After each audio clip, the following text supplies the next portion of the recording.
दोस्तों आज हम बात करेंगे डॉन डी कैप्सूल के बारे में, जो कि विटामिन डी की कमी को पूरा करने के लिए इस्तेमाल करवाए जाते हैं।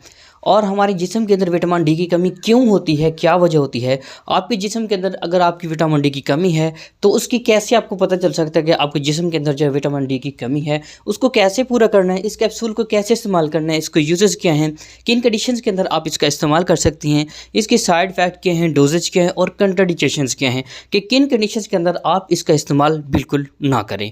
तो तमाम चीज़ें इसे डिस्कस करेंगे।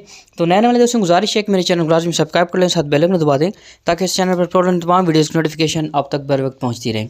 सबसे पहले दोस्तों इसके इंट्रोडक्शंस की बात करें तो इसका brand name Don D capsule है, जो कि आपको 2 लाख इंटरनेशनल यूनिट के अंदर जो मिल सकता है। अगर इसके एक्टिव इंग्रेडिएंट्स की बात करें तो इसके अंदर कोलीकाल्सिफेरॉल जो है ना वो पाया जाता है, और ये आपको कैप्सूल इंजेक्शंस इन तीनों के जो है ना वो फॉर्म में जो है वो मिल सकता है, अवेलेबल होता है। दोस्तों अगर इसके यूजेस की बात करें, बेनिफिट्स की बात करें, तो ये हमारे जिस्म के अंदर विटामिन डी की कमी को पूरा करने के लिए बेहतरीन कैप्सूल जो है ना वो माना जाता है। ये कैसे हमारी जिस्म के अंदर विटामिन डी की कमी होगी? सबसे पहले दोस्तों ये हमारी हड्डियों के रिलेटेड जितने भी मसाइल होती हैं वो विटामिन डी की कमी की वजह से होती हैं। जैसे एक बीमारी होती है जिसको हम ऑस्टियोआर्थराइटिस कहते हैं। ये एक ऐसी कंडीशन होती है जिसमें हमारे हड्डियों के अंदर जो है ना वो दर्द होना शुरू हो जाता है, हमारे जोड़ों के अंदर दर्द होना शुरू हो जाता है, ठीक है। तो इस बीमारी को हम ऑस्टियोआर्थराइटिस कहते हैं। तो इस कमी को पूरा करने के लिए भी इस कैप्सूल का जो है वो इस्तेमाल करवाया जाता है।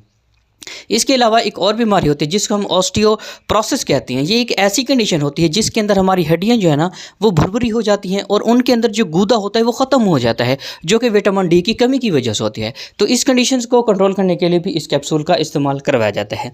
इसके अलावा दोस्तों एक बीमारी होती है जिसमें हम बच्चों के अंदर रिक्टस कहते हैं। रिक्टस एक ऐसी बीमारी होती है जिसमें टांगें जो है ना उनकी टेढ़ी हो जाती हैं, ठीक है, टेढ़ी हो जाती हैं। तो ये भी विटामिन डी की कमी की वजह से होती हैं। तो इन कंडीशन के अंदर भी इस कैप्सूल का जो है वो इस्तेमाल करवाया जाता है।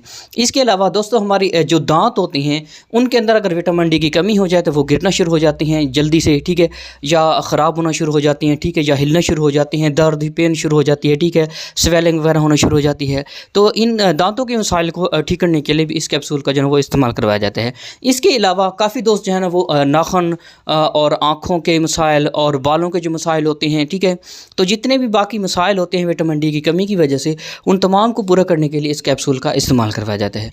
दोस्तों अगर इसकी साइड इफ़ेक्ट की बात करें तो साइड इफ़ेक्ट में आपको उल्टी मतली की शिकायत हो सकती है, चक्कर आ सकते हैं, पेट दर्द हो सकता है, ठीक है, तो आपको डायरिया वगैरह भी हो सकता है। दोस्तों अगर इसकी कंट्राइंडिकेशंस की बात करें कि किन कंडीशंस के अंदर आप इस कैप्सूल का बिल्कुल इस्तेमाल नहीं कर सकते, तो सबसे पहले ऐसे मरीज़ जो मैदे के मरीज़ हैं, हेपाटाइटिस के मरीज़, गुर्दों के मरीज़, ठीक है, या जो दिल के मरीज़ होते हैं वो इसको इस्तेमाल कर सकते हैं। जो प्रेग्नेंट औरतें हैं वो, और जो ब्रेस्ट फीडिंग औरतें हैं वो अपने डॉक्टर के मशवरे के मुताबिक ही इसको इस्तेमाल करें। तो उम्मीद करता हूँ कि मेरी वीडियो आपको पसंद आई होगी। पसंद है तो मेरी वीडियो को लाजमी लाइक करना, शेयर करना, मेरे चैनल को लाजमी सब्सक्राइब कर लेना। तो मिलते हैं एक नेक्स्ट वीडियो के अंदर, तब तक के लिए अल्लाह हाफिज़।